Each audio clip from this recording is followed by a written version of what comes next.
So I gotta ask, man. So with the magician dude that you were just with, right? Yeah. I mean, did you guys rehearse that or nothing? I mean, that looked like you were about to just get, punctured. You should have him do something like that. It's just, Yeah. I don't know how he knew the triangle Well, thing. we make houses disappear, so. Yeah, you do it in 7 days, and Right. No, it's crazy. What we do in a week is insane, and it's hard to believe we can continually do it, man. But yeah, sometimes the house is already blown up. Sometimes we have to demo it and then to do it at yeah. the same time. Were you interested in building things as a kid, or were you destructive, or? Well, yeah, I was mainly into demo at an early age. Yeah, I mean, I started destroying like furniture right off the bat. Like I ripped the legs off the piano, and my Wait a parents are minute. jazz musicians. How do you rip legs off of a piano? Just kick them right out. Yeah, the front legs. Well, it's got the main part of the body, and it's got two front legs, and it really doesn't stand up well when you kick the legs out. But so yeah, I would use that for another project. If I needed, a baseball bat or something, I'd just rip a leg off. And so yeah, my mom, I remember her having a little talk with me. She's like, "Wow, I'm so glad you're creative. Sounds like you really need an outlet." And so she packed me a little lunch and said, "Look, why don't you, go get all that out of your system. In fact, don't come back till you do." But yeah, that was the start of me actually kind of seeing what it was like to actually build with my hands, and it was cool because. Look where that led too. That's amazing. Who would have known? Yeah, the kid that knocks the legs off the piano. Right. And you turn out to do. And you're doing such good work in New Orleans and for the Katrina victims. And what have you learned in New Orleans just being there? Wow.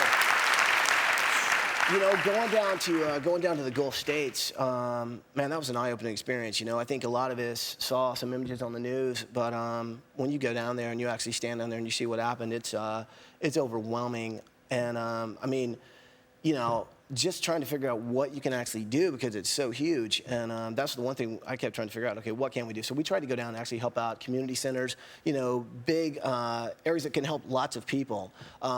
We ended up helping a church down there that basically feed a lot of homeless people. They also have a child care program that take care of kids so people can work. And that was the center of that whole neighborhood. And so we thought if we helped rebuild the church, and it would really kind of bring the people back to New Orleans. And we did that, ended up really making that over, giving them a bunch of food they can feed the homeless with, making a new area for the kids. That's great. But we also did a cool thing, met up with these guys called the Araby Wrecking Crew. There's part of New Orleans called Araby. It's just outside, I guess. And these are musicians that actually help each other out. And they're actually going house by house, cleaning out all the mold and all the stuff that has to be taken out, leaving the skins of the house so they can start rebuilding. And they're all doing it on their own, And so these guys are all musicians. They've lost their instruments. So we got in touch with Music Rising, and these guys came down.